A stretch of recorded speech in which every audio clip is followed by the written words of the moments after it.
Listen, the patriarchy is an institutionalized form of gatekeeping, and mansplainers are the self-appointed gatekeepers who are basically just the unpaid interns of the patriarchy. Like, literally no one asked you to gatekeep anything, motherfucker. However, I'm going to describe a formula that is going to help you use their mansplaining to your advantage. And this formula uses a method that is so effective that the FBI and the National Counterintelligence and Security Center in the United States have released primers warning organizations about how easily people can be swayed to give out information using this method. And if you're a clever lady, you'll probably be listening to the rest of this episode thinking, I already use this method, although you do it unconsciously. And after listening to this episode, you'll be able to fully understand this technique and be able to consciously use it and the formula I'm going to describe so that you can use any mansplainer who comes your way to your advantage. Because if you read in between the lines of a mansplainer's behavior, you'll realize that they're actually telling you a story. And as a clever woman, you know that you don't fight the behavior. You turn it into a source of data and find a way to use it to your advantage. Because why would you get mad when you can get your way instead? Control, you're clear to deploy the theme song.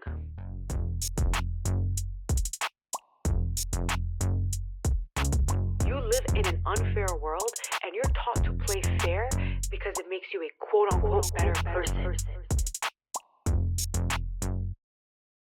Welcome, all new and returning baddies. I am your host, Nikki. I am the baddest bitch in the building. Not to be confused with you, who's also the baddest bitch in the building. And this is the only show for the women who are dismantling the patriarchy in their own lives without exhausting themselves, by getting their way and by taking back the power that the patriarchy stole from us. You know, thank you. I'm just going to take that back. I'm just going to take this power back. Thank you very much, motherfucker. Now, this episode is similar to my Girly Law of Power number 22. If you're new here, I have created the first ever feminine twist on the 48 Laws of Power, and they are original laws. They're not one-to-one with the 48 laws. Put some respect on my goddamn name. So Law 22, Girly Law of Power number 22 is... Oh, God, I forgot the name. It's use elicitation to bypass gatekeepers. Listen, I'm currently on Law 33. That's the one I'm writing right now. You tend to get a little bit mixed up, okay? So please forgive a bad bitch. So in that episode, I talk more so about bypassing the unpaid interns of the patriarchy in general. This episode is more so focused on just mansplainers. So the way we deal with these goofballs is through a technique called elicitation. And elicitation is the strategic use of conversation to extract information from people without making them feel like they're being interrogated. And the main way you do this is by using statements instead of questions. Because a lot of the time, when you start asking questions, especially to an unpaid intern of the patriarchy who wants to gatekeep that information, you're going to get defensiveness, not an answer. So elicitation is a subtle method of extracting information from someone without them realizing it. And I've done some research from some crazy sources for this show. And this one is definitely up there in the top 3 because I consulted brochures and primers from the FBI and the CIA. I can't make this stuff up even if I tried. I can honestly say my favorite source of information is when it's from some dude who had a stick up his ass and had no idea that a girly pop like me was going to come and use that information to teach thousands of women how to hack the patriarchy with that information. So take that, Bill. Honestly, the FBI probably released a public primer on this so that they can elicit information from me while I download it and steal all my data. So yeah, okay, whatever, Bill. You can have it if you want. So how does elicitation relate to mansplainers? Because it's this technique of extracting information using statements rather than questions and not making the person feel like they're being interrogated. How does that relate to a mansplainer? Well, I'm glad you asked, because there is a specific formula, and it's a very, very simple formula that uses elicitation to press the right buttons in a mansplainer's psyche to get him to play right into your hands. And I say he because when I'm talking about mansplainers, we're usually dealing with the men folk, but you can also use this on women. I've worked with a few insufferable women-splainers, although it is easier to use it on men because they're just so simple, bless their hearts. And we're going to get into that formula in a moment. And before we do, chances are you're still carrying some resentment and annoyance and frustration and anger at mansplainers and more generally towards these unpaid interns of the patriarchy, probably towards men in general. And I'm going to explain something to you that's going to make that resentment go away at best, or at worst, diminish it a little bit. And it's going to put you in a better position to use this formula, because smart women don't get mad, they get their way. And that's because when you're mad and you're emotional, you're stuck in a loop of short-term thinking. You're being guided by that anger, by that frustration. And so you're not thinking clearly and you're not in a position to get your way because you're just getting mad. So it's really important to treat that resentment first before we go on and actually discuss how to get our way. So what you need to do is to treat behavior as data.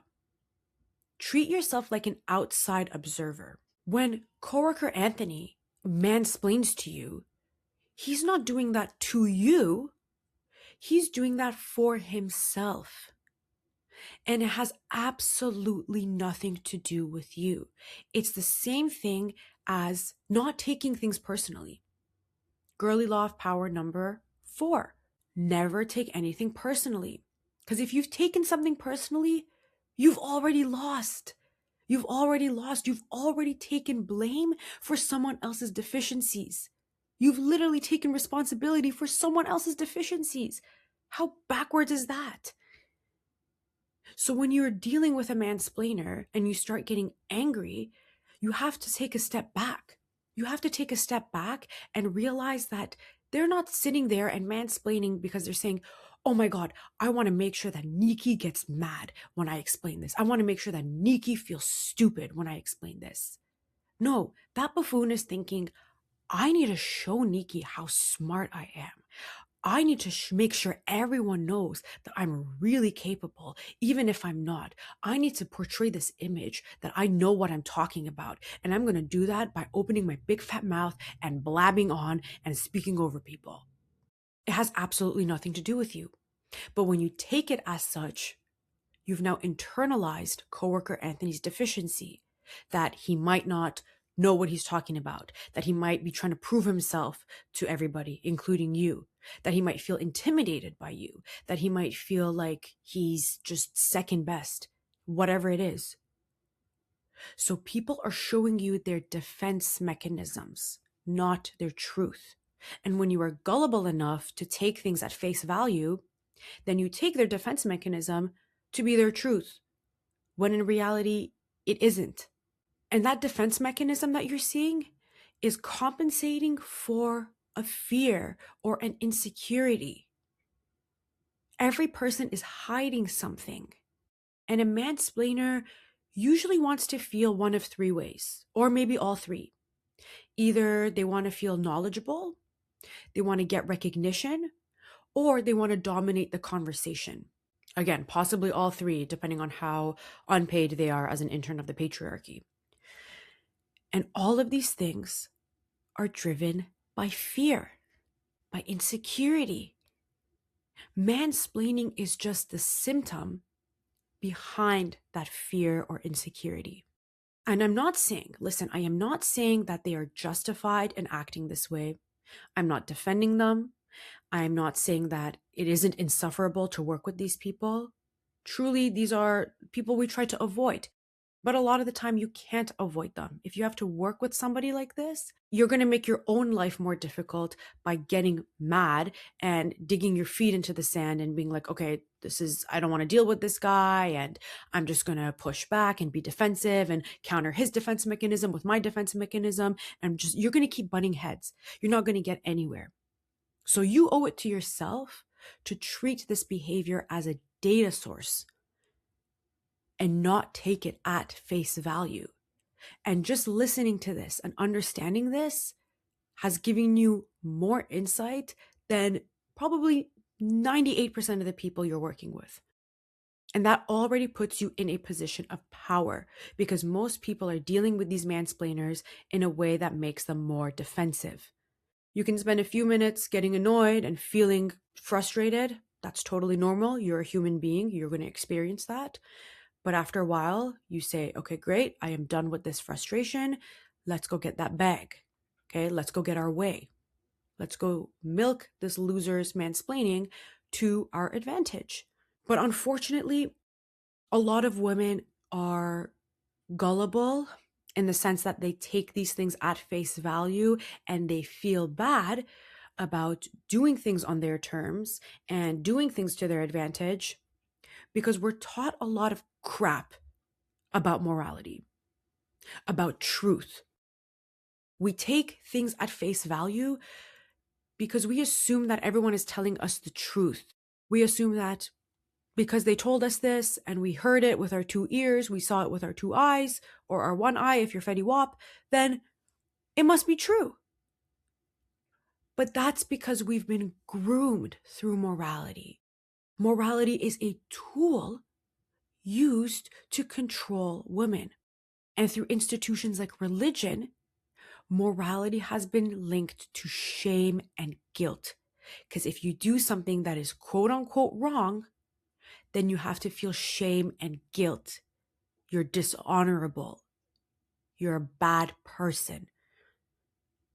So when we're groomed through morality and we believe everything to be either right or wrong, and usually things fall in the wrong category if they serve us and fall in the right category if they make us people pleasers and gullible, nice, agreeable girls, then what do you think is going to happen?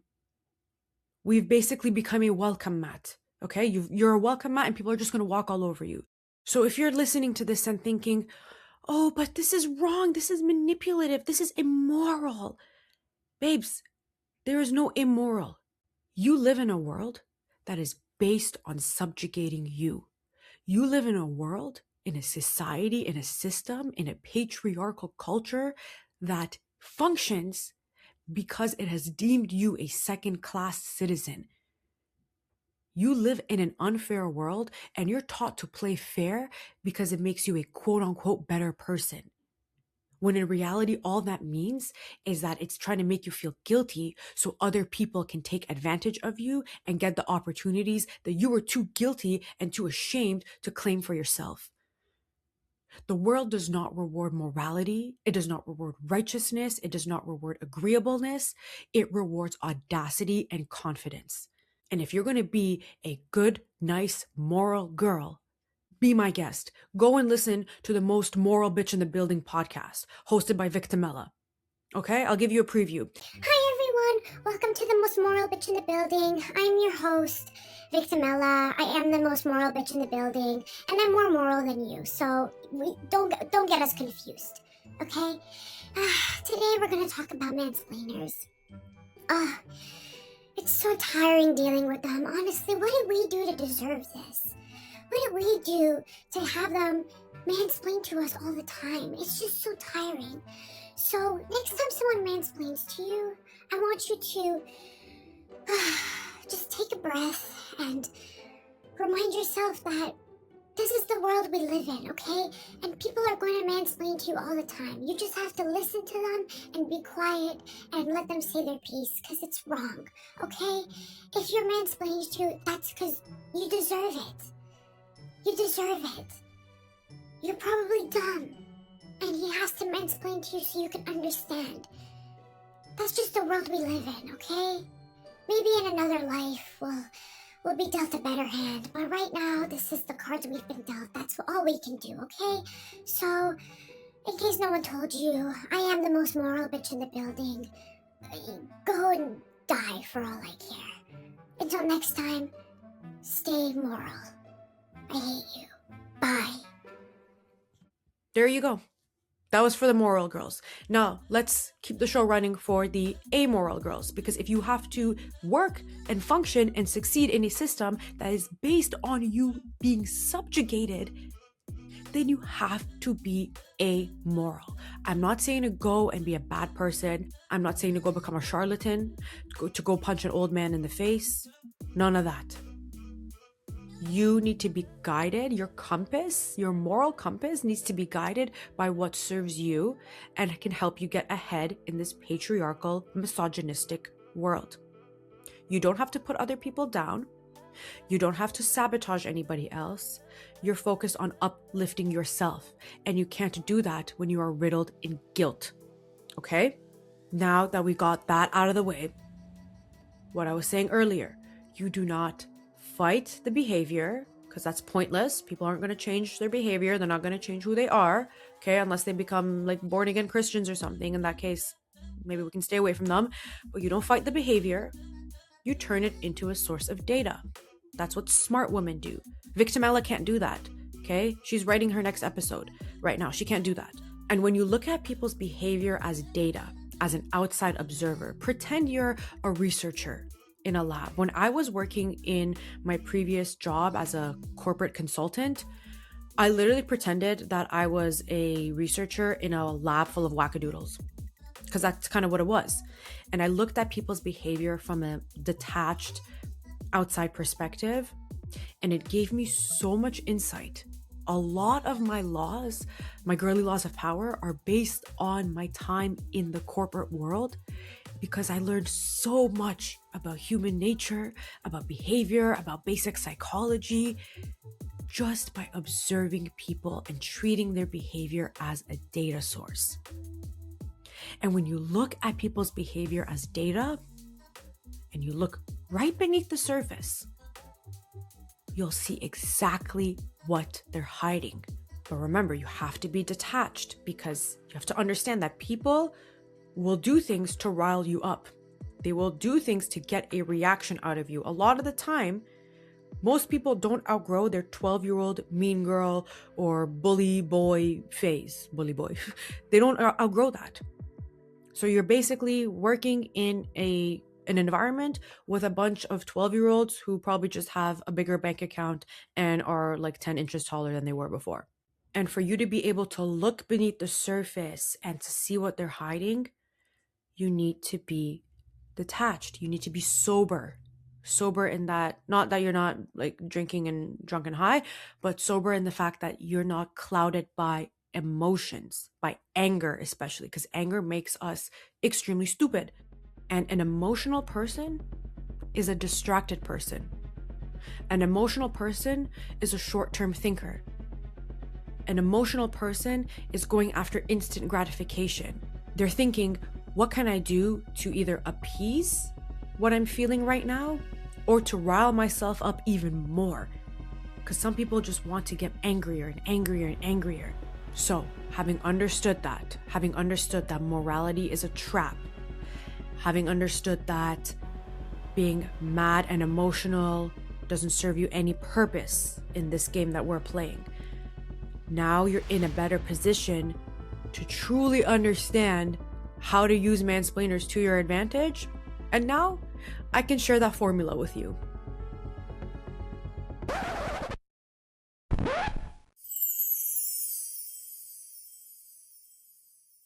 Hey baddies, quick intermission here. As you probably know, this show is entirely independently produced by me. I am the producer, the director, the writer, the researcher, the fact checker, the marketing executive, and the unpaid intern who gets everyone coffee.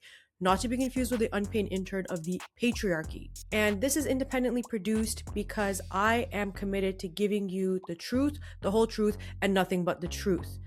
And it's because of support from baddies like you who subscribe to my Patreon that I can continue delivering the truth and not censoring myself and tiptoeing around topics that are way too important to ignore, but are kind of scary if you are signed to a label or a production company. And of course, I make it worth your while. I'm not just saying, please go subscribe to my Patreon, ma'am, please. You'll get tons of perks. I have a private phone line that you'll get the number to, and you can call me pretty much anytime. I'll answer if I'm free. And you also get other perks like early and ad-free releases of my episodes, bonus episodes, voting power on my girly laws, handwritten letters from me, and a bunch of other perks. Check it out for yourself. The link is in the show notes. And again, thank you all so much for your continued support and to my continued promise of giving you the whole truth independently without having to tiptoe around anything. Your support means the world to me. All right, now it's time for the big reveal.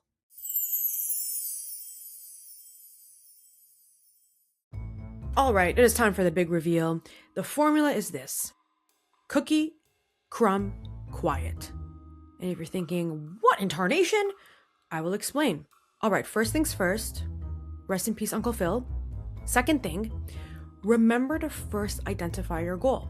If you've listened to this show before, you know that we don't do things williard-nilliard around here. We're always driven by a goal. We don't do things for their own sake.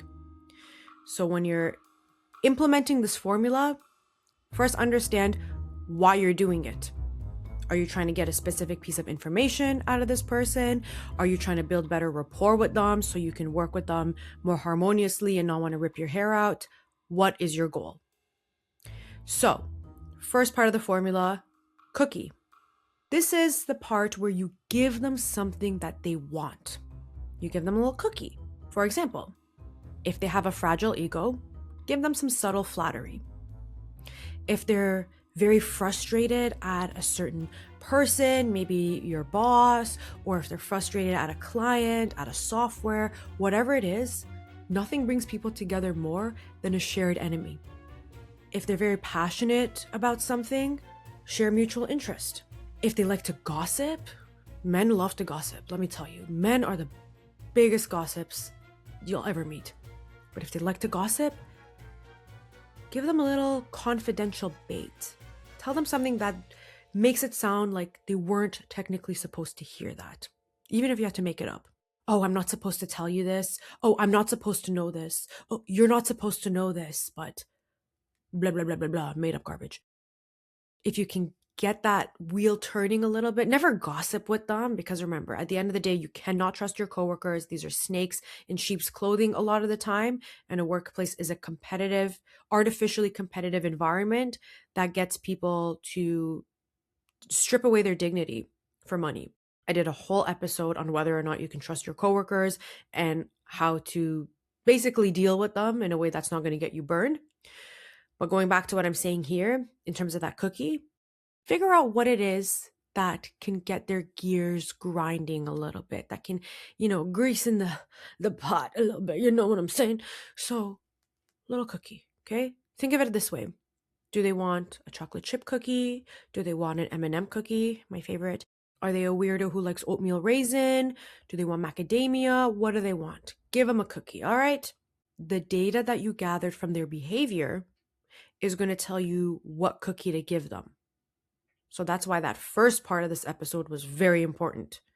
That's why I held off on giving you this cookie, which is the formula, until we got all that down pat. And the whole purpose of giving them this cookie is to prime the conversation, prime the interaction by validating them. And this will help you lower their defenses. When you make someone feel good about themselves, you have no idea what a long way that will go. You have no idea how much power you hold in your hands simply by validating someone. Because in this world we live in, everyone is self-absorbed, including us. There's nothing inherently wrong with that. We're all existing in our own worlds. But when we interact with somebody else, especially when we have an agenda, we have to step out of our world and step into their world and understand what makes them tick. And most people are lacking that basic validation that everyone craves. And if you can be the one who gives them that validation by giving them that cookie, oh my God, half the work is done here. Half the work is done. It really is. But remember, we're not doing this for its own sake. We have the goal that we identified before we got into the formula, and we use that as our compass, as our, oh my God, in the corporate world, they would always say, this is our North Star. So use the goal as your North Star. The next part of this formula is the crumb. The crumb is what's going to trigger them to divulge the information that you need. Because chances are, in that goal that you identified, you're going to need some piece of information from them. You need them to share something that they are gatekeeping. Again, you're using the data that you gathered through their behavior to identify the best method to drop that crumb. Most mansplainers will respond to an elicitation technique called deliberate false statements. And as the name implies, this is when you say something that is intentionally incorrect to trigger their tendency to correct you. Because mansplainers love to say, well, actually. So you want to use that well, actually, to your benefit. This technique works when you have some information, because for you to give the deliberate false statement, you have to know that it's false. Another technique is called feigned ignorance. This is basically weaponized incompetence, and this technique triggers their need to appear knowledgeable. So you act like you need some of their expertise. Again, this is going to validate them, like I mentioned before, especially if they are the type of mansplainer who craves the need to feel knowledgeable. Now, something to keep in mind here when you're using feigned ignorance / weaponized incompetence is you're not acting like an idiot.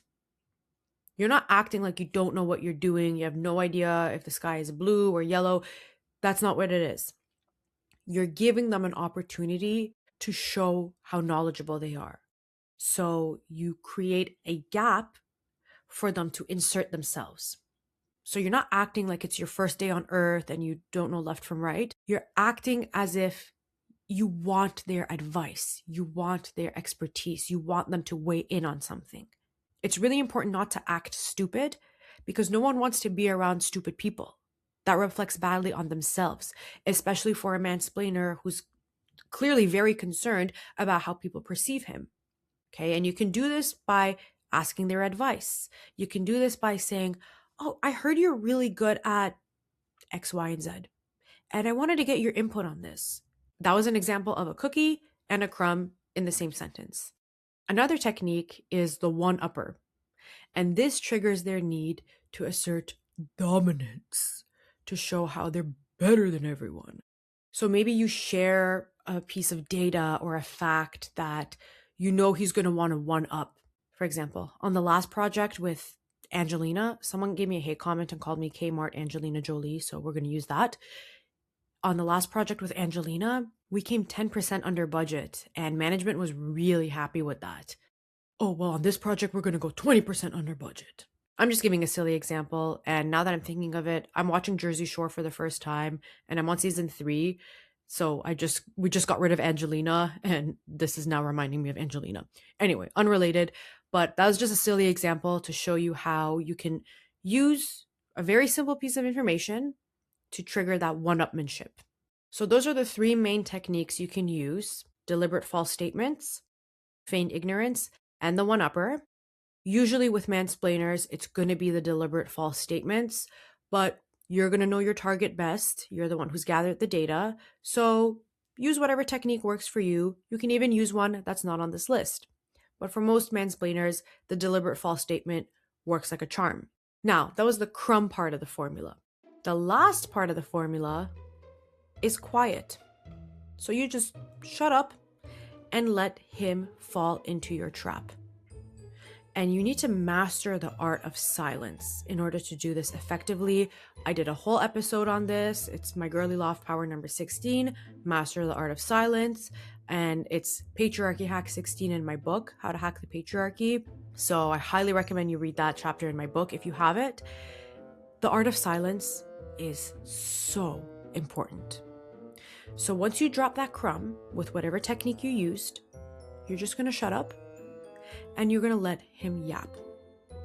Sometimes, and this depends on the conversation, you'll know contextually, sometimes it even helps to have a lull in the conversation or to have a little bit of silence after they shared whatever they shared, because silence makes people uncomfortable.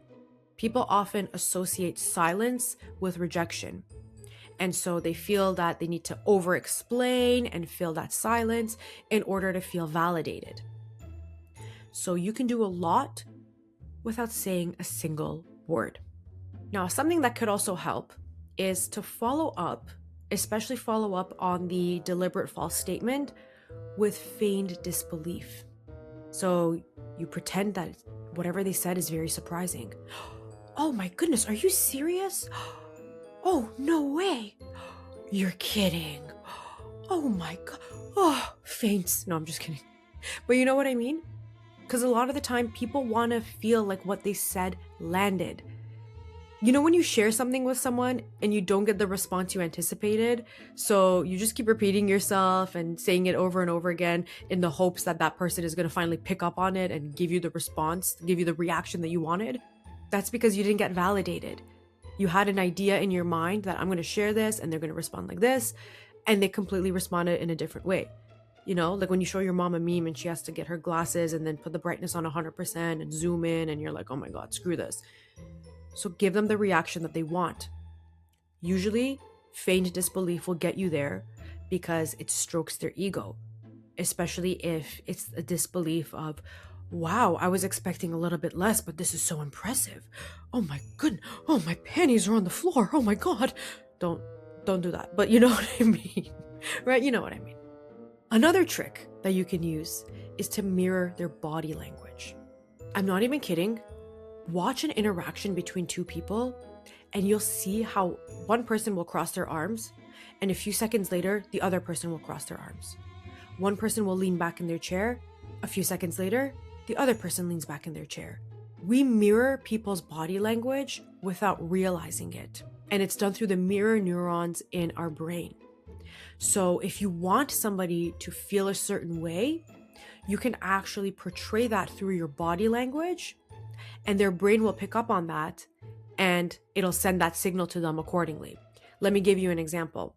Something I do very often is to sit with my palms up on the table. Exposing your palms is a sign of trust. So that signals to the other person that I am trustworthy, and that's going to make them feel more at ease without them even realizing it. You didn't say anything, you just conveyed that to their brain, and their brain acted accordingly. Don't underestimate the power of your body language, and don't underestimate the power of touch. I know a lot of us, when we're with mansplainers, we want to use our love language of physical touch to punch them in the face, but you can also use touch in another way.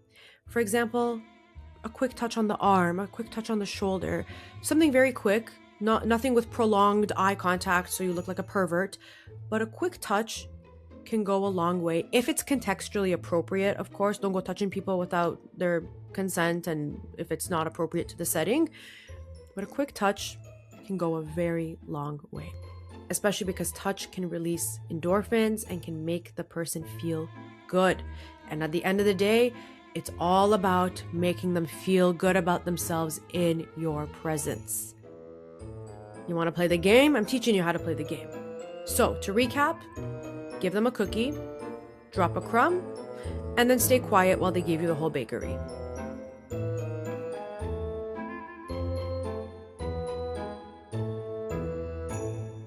Now that we have all this information, why is it important?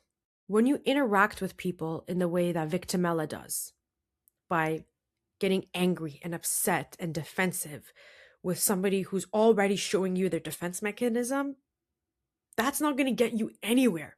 What we're doing is we're working in harmony with human nature, with psychology, basic psychology. So when you have a little bit of an agenda and you have a bit of a game plan and just some basic understanding of human nature and basic psychology, that can go a very long way.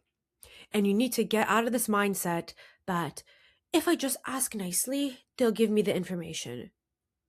No, they won't. If you ask nicely, now you just look like a nice girl and they're going to shut you down anyway. And no one respects a nice girl, okay? They don't respect her.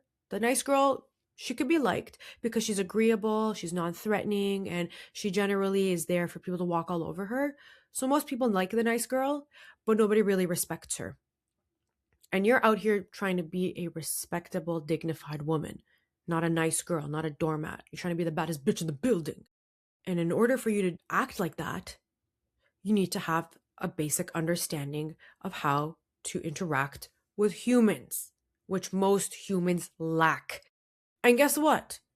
You were probably going to ask for that information anyway if you were trying to get information out of this dude, and you were going to do it in some buttfuck way that was not going to get you any results. So you're welcome for this technique that is now going to help you get your goal in motion. And it's also going to make it all the more harmonious for you. So when you deal with coworker Anthony, who loves to mansplain, you don't want to rip your hair out. And remember this is my closing gift to you. I don't want to play games, is what Victimella would say. Because opting out does not make you a better person. Thinking you don't want to play games doesn't make you a better person. It just makes you a loser by default. Because remember the world we live in. It's based on you opting out of the game by making you feel guilty so you can play fair in an unfair world. And with that, I'm going to close this episode. Thank you all so much for tuning in.